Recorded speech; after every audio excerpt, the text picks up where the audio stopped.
Welcome back, everybody. It's Arrow Megaten back with another video. Yes, today we're going to be giving my thoughts on Persona 5 The Phantom X. Yes, the new Persona game that came out in June 2025. It's been out a little over 9 months right now. And yes, at first I was like, Phantom X. It was announced to be co-developed between Atlus and Chinese mobile game studio called Black Wings or Perfect World. And it was going to introduce like gacha elements, and I was scared. I was like, I don't really want to play that. That sounds scary. I've never played gacha games before. If you're a fan of gacha games, just understand it's different for me. I'm used to the Persona 3 and 4 and 5 or the upgraded versions of them, and just get a physical game. And I have a 80 to 100, 120 hours experience that I can play without having to pay extra. So I was a little bit concerned at the beginning, but I must be honest and say, after 9 months, I'm still playing it. I've been enjoying my time with it. I have spent some money on this game in the sense that there's this concept called Phantom Pass or Season Pass. So a little bit every 40 days or so, I give them my €9.5. I think I've spent now €70 on the game, which is the equivalent of a full game these days. I believe the Switch 2 games and PS5 games are €70 when they come out. And I have also been tracking my time with the game, and I think I've spent roughly 400 hours on the game, which is a lot from a time perspective. Of course, this game plays a little bit different. You have to do a lot of daily activities and grind for materials. And I will be honest and say it's more passive gaming where you boot up the game. I'm watching YouTube, I'm watching TV shows or movies, or I'm on the train or the bus or something like that. And yeah, I just sit there and do my dailies. So it's very passive for maybe even 50%, 60% of the time. And that's just really how this game is designed. It really revolves around nowadays, now that it's been out for 9 months, around these patches that come out every 2 or 3 weeks. 1.2, 2.7, 3.4, whatever. And that's really where the bulk of the gameplay is. So I'm waiting for the next patch right now, and then when the next patch comes out, depending on how much content there is, you usually have like 4 to 6 hours of gameplay. But like today, I usually log into the game like maybe once in the morning, once in the evening, play it for 5 to 10 minutes, and then I look at my Apple check because I play this on Apple, my iPhone. It's also on Android. It's also on Steam Deck. That worked as well. I started playing it originally on the Steam Deck, but then I just realized, hey, my phone is there. It works. It's a relatively new iPhone. It works fine. I will play it on there. But yeah, it's you play it for maybe 4 hours a week. And then you just basically grind through all your daily activities, get your materials, level up your things, do whatever you need to do. And there's not really that much story content. So, from a game perspective, I've been really enjoying my time with it. For those in the know, obviously, if you're watching this, long-time subscribers know Persona is my favorite game series. Persona 3, 4, and 5, or the upgraded versions thereof, are my few of the seven. I have 7, 10 out of 10 games, and Persona 3, 4, and 5 are part of that. So I'm not saying that Phantom X is a 10 out of 10 game, but it's somewhere between a 7 and an 8 out of 10, which is still really high rating for my perspective. Like, this goes up against a lot of other games, and that's just because from a gameplay loop, I really enjoy it. I like the new concept. I'm a sucker for Persona games. I like this new team. I like the new characters. The story is entertaining. There's 3 or 4 full palaces right now to enjoy. Interesting new villains. It's basically Persona 5 with a little bit of a twist. If you want to be really negative, you could say, oh, it's just a reskin of Persona 5, new characters, same old, same old.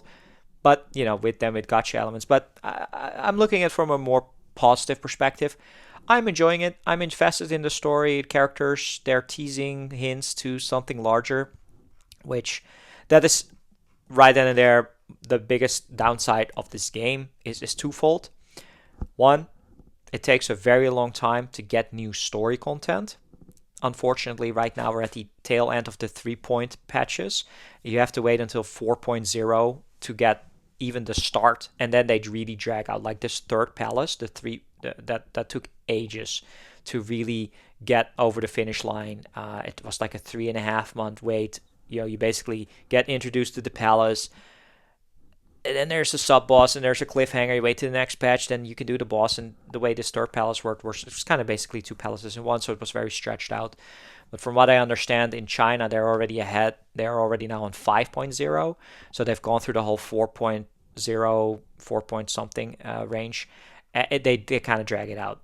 And then combined with, it's 2026 right now. I have no idea if I'm going to be around in the future, or if the game designers and developers are going to finish this game. So it would be a horrible situation where you end up with a situation where it's not financially viable.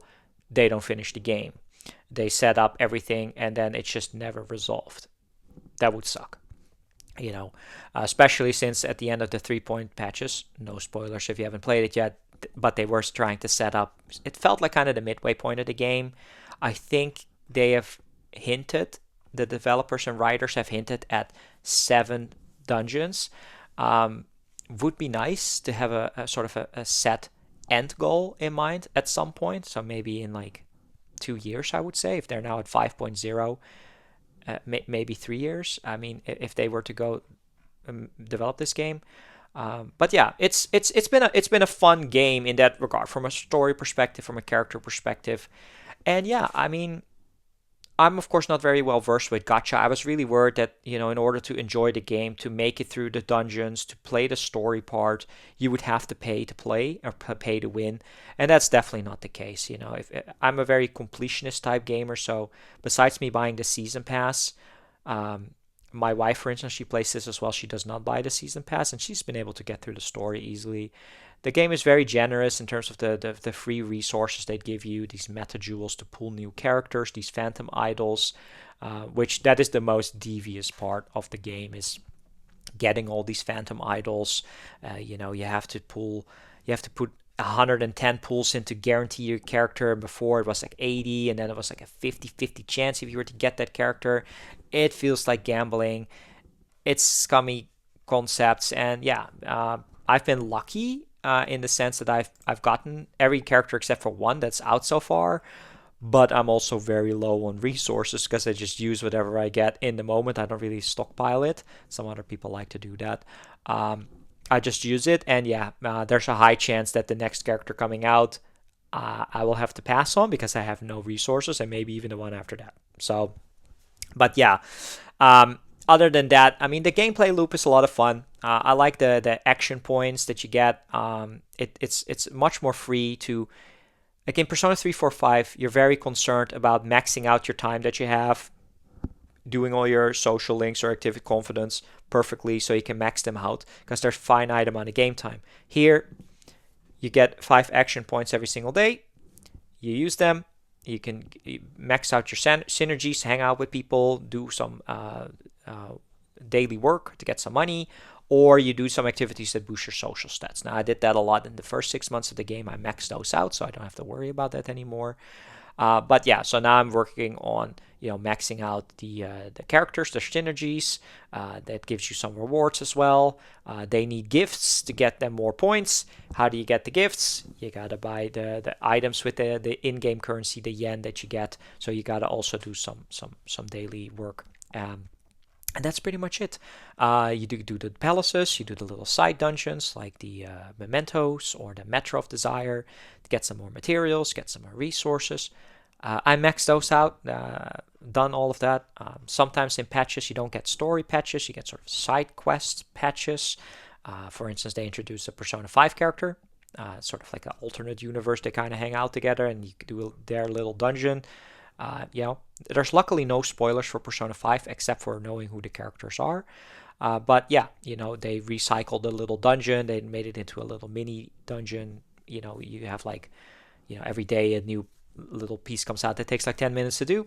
So you do that. That takes you an hour and a half to get through. And, then if you're lucky, you also get the character. So, and sometimes they have like summer events, they had Christmas events, they have Lunar New Year events and things like that, Valentine's Day based on real life timing, which is also a lot of fun. It gives you something to do. Sometimes there's little mini games. There's also mini games in the main game. You can do like baseball. You can do rhythm game, mini game. That's fun. Doing your soccer practice, penalty kicks, and things like that. So there's a lot of stuff to do. It's light on the dungeon crawling. It's not very difficult, as opposed to playing a Persona 5 or Persona 5 Royal on hard difficulty, for instance. And my biggest gripe, besides the story part, is the fact that for a game called Persona, it doesn't really focus that much on the personas. Like, your main character has that wild card ability where he can have any type of persona, but he's kind of the weakest character. He's kind of like just a supportive character. It really revolves around these phantom idols, maxing them out, maxing out their weapon, maxing out their skills, maxing out this concept called revelation cards that boosts their stats. And you want to have more and more of these phantom idols to beef out your roster and have, like multiple fire characters with a fire buffer and a healer and a fire damage per second to really get through the top bosses. And that's really where, from a competitive perspective, that's really where you have a couple of modes that are like every once or 2 weeks. There's this clan companio thing, Gate of the Nightmare Catcher, where there's like these sub bosses that are difficult. There's these random bosses in the Sea of Souls that you need to do, and they also have leaderboard scores for them, but I don't really care about that. I've already realized in order to get into the top rank, you really have to be a relatively big spender to really max out your characters, because you can get the Phantom Idol once, and they call that awareness 0, but you can actually get a Phantom Idol up to 6 times, where you just give them more awareness, then they get stronger. It's like you've watched Dragon Ball, it's kind of like they go Super Saiyan almost.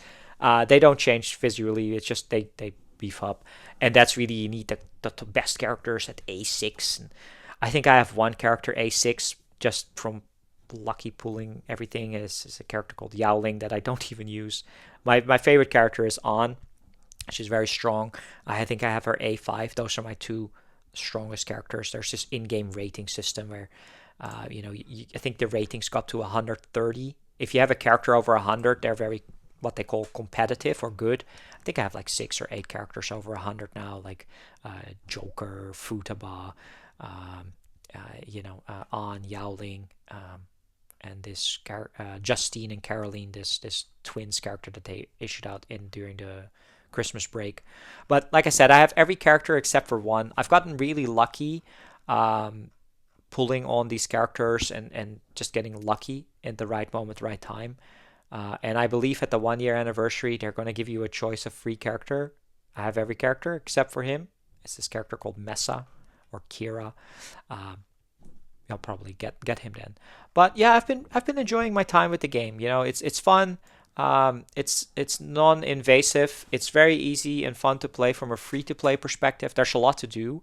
I think it would be a little bit overwhelming if you were to jump into this game right now. But to be honest, you can jump into this game. I think they have maybe not right now, but they have been playing with this concept of like, hey, you're a new player, so we'll get you up to speed. We'll give you like more 5-star character bonuses to really get into the game well. But even with there's also a concept called 4-star characters. Those are just other characters that are a little bit weaker, but they're perfectly serviceable to get you through the story parts of the game.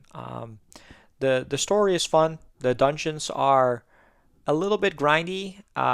They're not challenging, but you can just also decide not to 100% complete a dungeon and just run through to the story point. And the game is very friendly in that regard. And I've been enjoying it. I will continue playing. I hope the 4.0 patch comes out soon, because I'm ready for a new story in Palace and kind of move the story forward. I kind of know a little bit. I know, for instance, that I've seen the design of the new character that is going to join your team, because China is already a year ahead, and now they're on 5.0, so I actually know the 2 characters that are going to join your team. But I have no idea who the bad guy is and all that stuff, and have to be patient. But yeah, so that's luckily a good indicator. If they decide to stop the game in China, then we also know that if they stop it in China, we haven't caught up, and we're probably never going to be able to catch up because it's kind of in parallel. It's not going faster, I think. Then you're in a situation where it's either over, like properly ended with a proper ending, and then we're just waiting to catch up. But we're looking at years probably, and that's kind of the frustrating part. There is a high chance that probably Persona 4 Revival will be out and you can finish all of that. Maybe some other Persona games will be out by the time Persona 5 the Phantom X will see its end. Whether that game is going to be Persona 6, that's a whole different conversation. And to be honest, I'm not that fussed about it, because I will be honest and say I highly recommend anybody to jump into Persona the Phantom X. If you have a Steam Deck, it works great. iPhone, Android, I'm not sure how strong your Android phone needs to be in order to play this, but I've been enjoying my time with it. Just be strict with yourself. If you know you are susceptible to gacha games and spending more money than you should, then perhaps stay away from gacha games in general. Like if fear of missing out, like FOMO, is a big thing for you, like I can miss the 10 euros every a month or so, like 40 days or so. That's fine. And you know, but spend cautiously. That's what I'm trying to say, because yeah, I mean, you can buy these kits for like 90 euros, then you get 8,000 crystals or something, and then that's basically 50 pulls. That's not even enough to guarantee yourself a character that you really want. And it, like, that's really where, that's the devious side of just this gacha gaming in general, or the, this microtransaction style game that I'm just not a big fan of. I like to support them for this season pass, and it gives me a little bit of pools, like 8 or 10 pools or so, and more materials for your characters, and just to be supportive. But yeah, I recommend this game, but set yourself a budget, play it first, see if you like it, play through the first 2 dungeons, and then maybe decide whether or not you want to spend conservatively.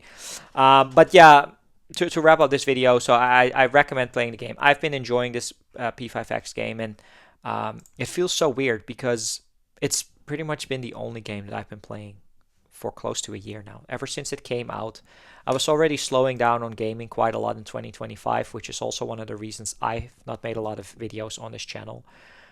As Arrow Megaten and Atlus games being pretty much predominantly the only games that I'm playing, I did end up finishing Shin Megami Tensei 5 Vengeance, and for instance, I still have not played through Persona 3 Reload. I have been 4 or 5 hours in. 4 or 5 hours in on Metaphor. I have not played it anymore. 4 or 5 hours into Raido Remastered, which also came out last year in May or June. And yeah, there's a part of me that is always reserved with beating all the Atlus games, because right now Phantom X is the only Atlus game that is coming out. Persona 4 Revival is announced but not dated, so I don't know if that's coming out in September next year, maybe even, so 2027. So I'm trying not to be rushing too crazy with things. Maybe I'll go back to, say, Raido Remastered if they announce that Raido Remastered 2 would be coming out. Granted, I've already finished Persona 3 many times in different versions. I've also finished Raido on the PlayStation 2. It's really Metaphor, which is the big one, and I feel kind of bad about it. I've been kind of in a gaming rut, kind of burnt out on gaming. So I've also been just enjoying my movies, my movie hobby quite a lot more.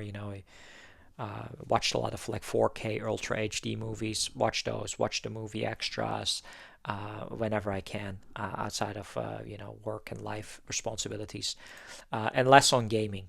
So really, it's I've just only recently started playing Final Fantasy VI Pixel Remaster. I finished the first 3 and not 4 or 5 yet, but I just wanted to replay 6. And I'm halfway through that game right now. But I also played Dragon Quest 1 HD 2D remake, but wasn't a big fan of that. But those are like the only games that I've been playing in like the last year. My wife plays a lot more games, and usually I watch her play like a Dragon, Like a Dragon Gaiden, and now Infinite Wealth, Like a Dragon Infinite Wealth. I watch her play that. But yeah, I have quite a backlog going on. Besides the games that I mentioned, I have Ghost of Yotei that I just started. I got to get into that one. I still need to play through Final Fantasy VII Rebirth. I was like 8 hours into that. Um, Other than that, yeah, I I'm tempted to, in order to get out of this gaming funk. I've kind of I thought to myself, maybe I should replay my 10 out of 10 games, which there's only 7 of, in maybe the next year and a half.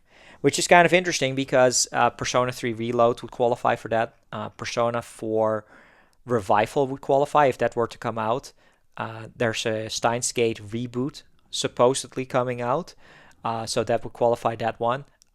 I'm This is the cheat one. Persona 4, 5 Royal. I've beaten 4 or 5 times now. I didn't finish the Switch version. I was like towards 70% of the game, so I could go and finish that. And then it would be Metal Gear Solid, which I have on the Switch. It's now been, again, I played it last in 2019, so it's already, it felt like a year or two ago, but it's now already been 6 or 7 years since I played Metal Gear Solid again. But especially then the big one would be Snatcher. Also haven't played in 6 or 7 years. And 999, which I haven't played uh, since 2016. So it's now been 10 years since I played that, and I kind of want to replay that. I would play I kind of started playing the PS4 version, but my wife maybe wants to watch it, play it as well. So, and I finished it multiple times. So I'm kind of toying with that idea to focus on that because, yeah, gaming right now, it's kind of interesting how it's going with gaming. I'm not that excited for big new releases. There isn't a lot coming out that I'm super excited for besides the Atlus games that I still need to play. And yeah, whereas I'm thinking of games that I would buy day one on launch, and that would probably be things like Professor Layton 8, the new Steam thing. But no idea when that's coming out. Danganronpa 2X2, uh, maybe Forza Horizon 6, but it's I have an Xbox Series S, but I'll probably just wait until the PS5 version comes out. Uh, and obviously Persona 4 Revival and Steins Gate reboot I would buy day one, but I haven't really been able to get into other games. So I know the Trails series has been rebooting with Trails first, and then the second is coming out. I bought the first for my wife, and we haven't gotten off the ground yet. So it's pretty much Atlus and Like a Dragon series that I'm really enjoying. So, and other than that, I'm just logging in daily into the Phantom X and playing that. So there's a little bit of an update from my side. I hope you guys enjoyed it. Let me know what you've been playing, and yeah, we'll see next time I'll do another video. Maybe I'll show my um, Atlus Persona collection, which has gotten a little bit of it's finally being displayed again in a nice form. So hopefully I'll get around to doing that. So thanks so much for watching, and I'll see you all next time.